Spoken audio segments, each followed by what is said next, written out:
इतने साल मैं हुकूमत नहीं में रहा जितने साल मैं मुल्क बदरी में रहा हूँ, जितना वक्त मैंने जेलों में गुजारा है, झूठे मुकदमात में गुजारा है।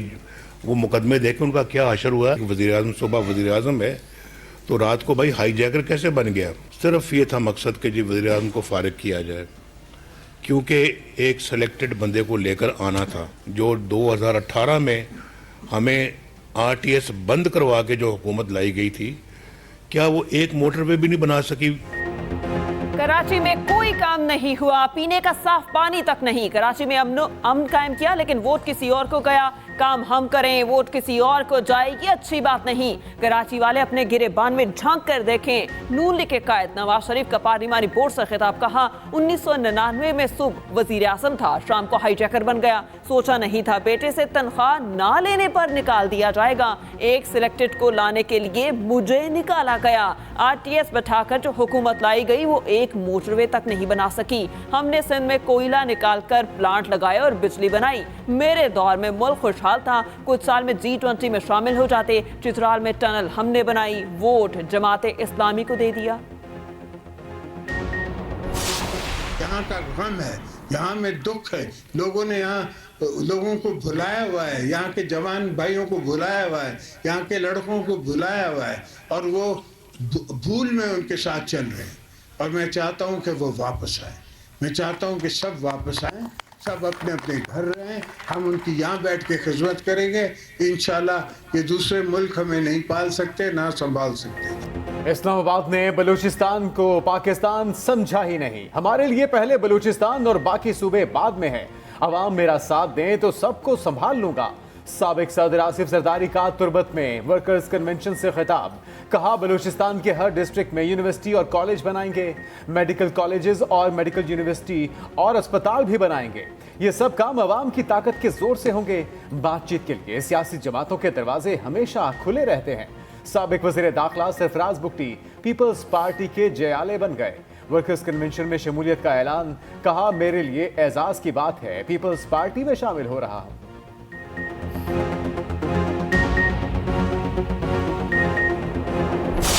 अगर हमारा हुकूमत बनता है तो मैं सबके साथ लेके चलना चाहूँगा। हम सब मिल के इस वक्त जो मुल्क के मसले हैं, जो मुआशी बहरान से हम गुजर रहे हैं, हमें कुछ नए कदम उठाने पड़ेंगे। एक नया सियासत मुतारफ करवाना पड़ेगा। जो पुराने रवायतें हैं, जो तकसीम और नफरत की सियासत को उरूज पे लेकर आए हैं, उनको छोड़ के। नवाज दौर पीपल्स पार्टी कारकुनान के लिए आमरीत से कम नहीं था। इलेक्शन में अक्सरियत मिली तो सबको साथ लेकर चलेंगे। चेयरमैन पीपल्स पार्टी बिलावल भुट्टो की लाहौर में मीडिया से गुफ्तगू। कहा महंगाई, गुर्बत और बेरोजगारी ने आवाम को मुश्किल में डाल रखा है। पीपल्स पार्टी की जब भी हुकूमत आई बेरोजगारी और महंगाई का मुकाबला किया। मुल्क में नफरत और तफरीक की सियासत हो रही है। हमारा मुकाबला किसी सियासी जमात से नहीं। लाहौर में पीपल्स पार्टी को दोबारा उरूज देने के लिए मेहनत करेंगे।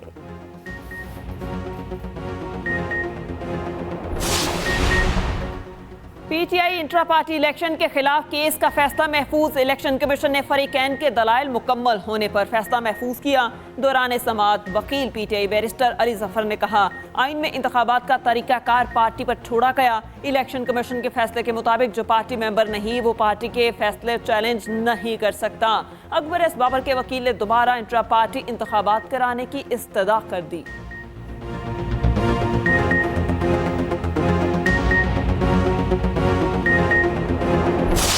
22 तारीख लास्ट डेट है नॉमिनेशन पेपर फाइल करने के।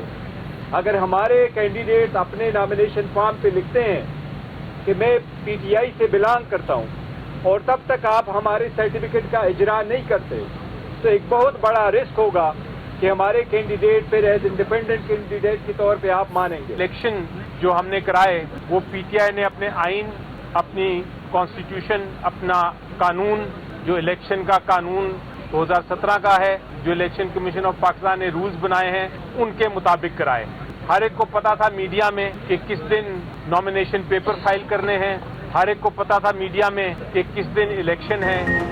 बल्ले का निशान ना मिला तो उम्मीद है अदलिया मुदाखलत करेगी। चेयरमैन PTI बैरिस्टर गौहर की मीडिया से गुफ्तगू। कहा इंट्रा पार्टी इलेक्शन आइन के मुताबिक कराए, सर्टिफिकेट जारी किया जाए। अकबर एस बाबर प्लांटेड आदमी है, जितनी मकबूलियत पीटीआई की है किसी और जमात की नहीं। बैरिस्टर अली जफर बोले, पीटीआई के इंट्रा पार्टी इलेक्शन आइन के मुताबिक हुए, जिसे इंट्रा पार्टी इलेक्शन पर एतराज है पहले अपनी मेंबरशिप साबित करे। अकबर एस बाबर ने कहा, इंट्रा पार्टी इलेक्शन बिला मुकाबला होंगे तो अवाम के मुंतखब नुमाइंदे सामने नहीं आएंगे। तहरीक इंसाफ की जानिब से की गई नाइंसाफी के खिलाफ लड़ते रहेंगे।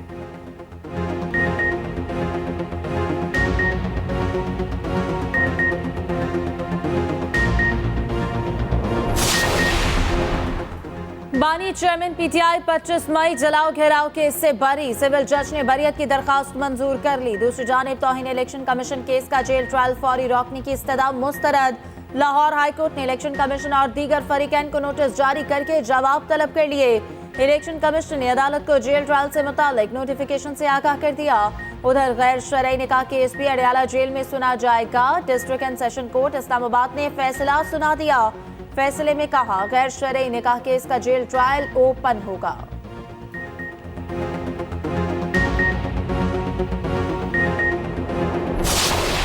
आम इंतखाबात में ताखीर के तमाम दरवाजे बंद। इंतखाबी शेड्यूल जारी होने के बाद हल्का बंदियों पर एतराज नहीं उठाया जा सकता। सुप्रीम कोर्ट ने बड़ा फैसला सुना दिया। इलेक्शन कमीशन की अपील मंजूर। बलोचिस्तान हाई कोर्ट का फैसला कलअदम करार। कायम मकाम चीफ जस्टिस सरदार तारिक मसूद ने कहा, समझ नहीं आती सारे क्यों चाहते हैं कि इलेक्शन में ताखीर हो।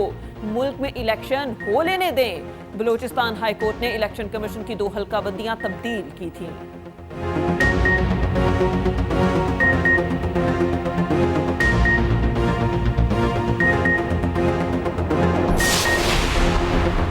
आईपीपी ने सीट एडजस्टमेंट की गेंद नून लीग के कोर्ट में फेंक दी। कौमी असेंबली की 26 और पंजाब असेंबली की 55 नशिस्तों की फहरिस्त नून लीग के हवाले।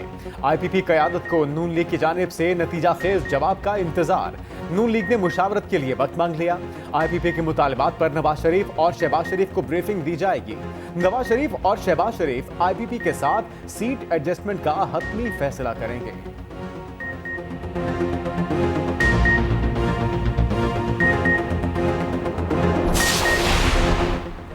गैर कानूनी तारिकीन के इनकलाब पर गलत मालूमात और बेबुनियाद इल्जामात की भरमार है। निगरान वज़ीर आज़म की बरतानवी अखबार टेलीग्राफ में खुसूसी तहरीर लिखा, अफगान हुकूमत ने कहा अपने अंदरूनी मामलात ठीक करें। फिर पाकिस्तान ने फैसला किया, हम अपने अंदरूनी मामलात ठीक करेंगे।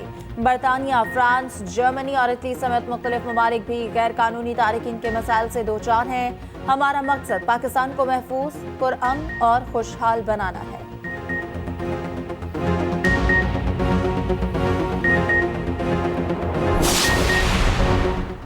कराची के इलाके मच्छर कॉलोनी में गैस लीकेज धमाके से 2 मंजिला इमारत मुनहदिम। 3 अफराद जाँ बहक और 17 जख्मी। सिविल अस्पताल मुंतकिल कर दिया गया। पुलिस के मुताबिक रिहायशी इमारत के ग्राउंड फ्लोर पर गैस सिलेंडर की दुकान थी। गैस लीकेज धमाका मुबैना तौर पर सिलेंडर मुंतकिली के दौरान हुआ। धमाके से इर्द गिर्द की इमारतों को भी जुज़वी नुकसान पहुंचा। गैस सिलेंडर मुंतकिल करने वाली पिकअप भी मुतासर हुई।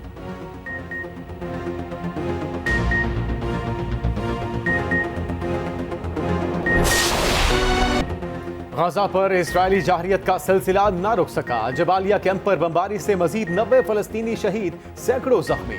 शोहदा की मजमूई तादाद 19,000 से तजावुज कर गई। रफाह में जोरदार धमाके में रिहायशी मकानात को निशाना बनाया। 2 अफराद शहीद। इजरायली तैयारों ने खान यूनिस के मशरक में बनी सहेला समेत जनूब मशरकी इलाके में भी हमले किए। उधर गजा में दोबारा जंगबंदी के इम्कानात मादूम हो गए। इजरायली वजीर आजम की हठधर्मी बरकरार, जंग जारी रखने का ऐलान। काबीना इजलास में बोले, हम आखिरी तक जंग लड़ेंगे, तमाम मकासद हासिल करेंगे।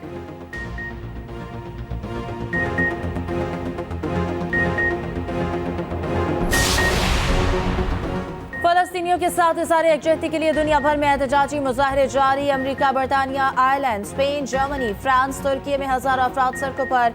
इजरायली फौज के हाथों अपने ही 3 यरगमालियों की हलाकत पर तेल अवीव में बड़ा मुजाहरा। नेतन्याहू के भी अपने के खिलाफ एहतजाज हुआ। इसराइल में वज़ीर आज़म से मुस्ताफ़ी होने का मुतालबा जोर पकड़ गया। अपोजिशन लीडर यार लैपिड ने भी नेतन्याहू से मुस्ताफ़ी होने का मुतालबा कर दिया। अपोजिशन रहनुमा का कहना है कि नेतन्याहू इजरायली अवाम का एतमाद खो चुके हैं। वो वज़ीर-ए-आज़म की हैसियत से मजीद काम जारी नहीं रख सकते। दूसरी जानिब अमरीकी सदर ने नेतन्याहू को काबीना तब्दील करने का मशवरा दे दिया।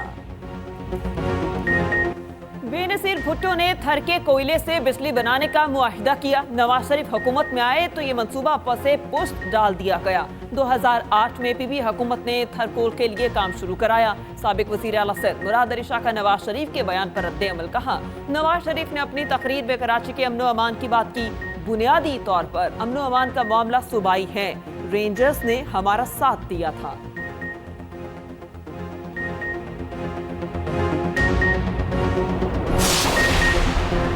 नवाज शरीफ का सिंध की तरक्की और खुशहाली के लिए बेहतरीन किरदार है। नवाज शरीफ ने सिंध के अवाम को अमन और सुकून दिया। रहनुमा नून लीग एहसन इकबाल की मीडिया से गुफ्तगू, कहा कराची में ग्रीन लाइन मंसूबा नवाज शरीफ का तोहफा है। रहनुमा नून लीग जावेद लतीफ कहते हैं काफ लीग के अलावा किसी जमात से सीट एडजस्टमेंट नहीं होगी। पाकिस्तान में मुनसिफाना इंतखाबात वक्त की नहीं, कौम की जरूरत है। बगावत की मंसूबाबंदी करने वाले आजादी से घूम रहे हैं।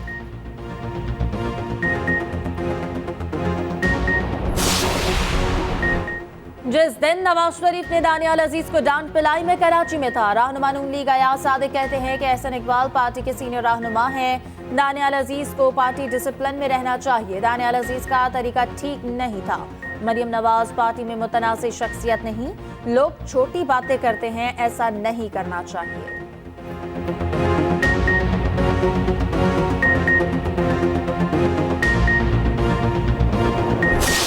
इलेक्शन अगर पॉलिसी के तहत नहीं हुआ और अवाम की उमंगों के तहत हुआ तो तब्दीली नहीं, असल मैंडेट सामने आ जाएगा। तब्दीली तो पॉलिसी के जरिए, जालसाजी के जरिए 18 में आई थी। इस दफ़ा हकीकत सामने आएगी। कराची फिर एक तब्दीली का आगाज़ कर रहा है। तब्दीली नारा नहीं है, तब्दीली वादा नहीं है, तब्दीली नज़र आनी चाहिए। हम पाकिस्तान की सियासत में अपने हिस्से की तब्दीली ला चुके हैं। सीट एडजस्टमेंट की जल्दी नहीं, एमक्यूएम के पास देने को बहुत कुछ है। कन्वीनर एमक्यूएम पाकिस्तान खालिद मकबूल सदीकी की मीडिया से गुफ्तगू, कहा सूबे में तब्दीली के लिए एमक्यूएम बहुत अहम किरदार अदा कर सकती है। खतरा है इंतखाबात 2018 की तरह जानिबदार होंगे। गैर जानिबदार और शफाफ इंतखाबात ही काबिल कबूल होंगे।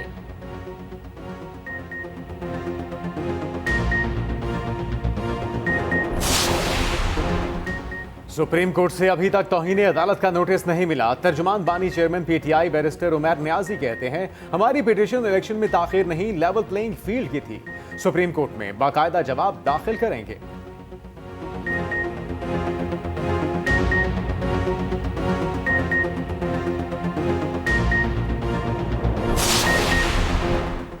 रहनुमा पीटीआई शेर अफजल मरवत को रिहा करने का हुक्म। लाहौर हाई कोर्ट के जस्टिस शहराम सरवर ने फैसला सुना दिया। शेर अफजल मरवत को लाहौर पुलिस ने 3MPO के तहत गिरफ्तार किया था।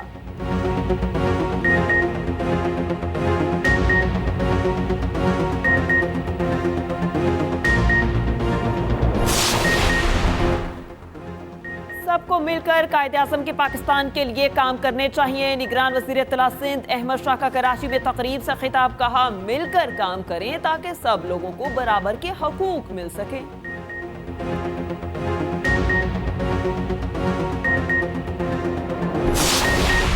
साल 2023 तहरीके इंसाफ के लिए मुश्किल तरीन साल रहा। 9 मई का सानहा पार्टी पर कयामत बनकर गुजरा। पार्टी के कई नो आजमूद और दरीना रहनुमाओं ने पीटीआई से राहें जुदा कर ली। कौन कौन सा खिलाड़ी साथ छोड़ गया, खुसूसी रिपोर्ट शामिल है इसी बुलेटिन में।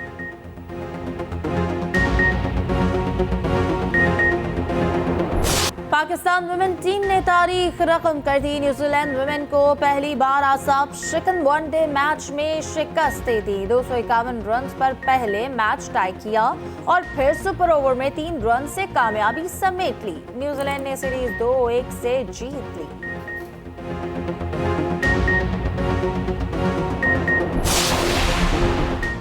अर्जेंटाइन में तूफान ने तबाही मचा दी। 13 अफराद हलाक हो गए, मुतादिद शहरी जख्मी। मुख्तलिफ शहरों में आंधी ने मवासलाती निजाम दरहम बरहम कर दिया।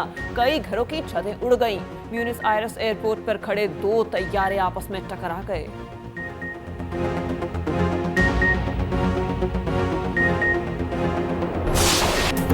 और और फिल्म और टीवी के मुमताज अदाकार अली इजाज को बिछड़े 5 साल गुजर गए। TV drama Khwaja Sons end में लाजवाब किरदार में शोहरत को 4 चांद लगाए। सदारती तमगा बराए हुस्न कारकर्दगी से भी नवाजा।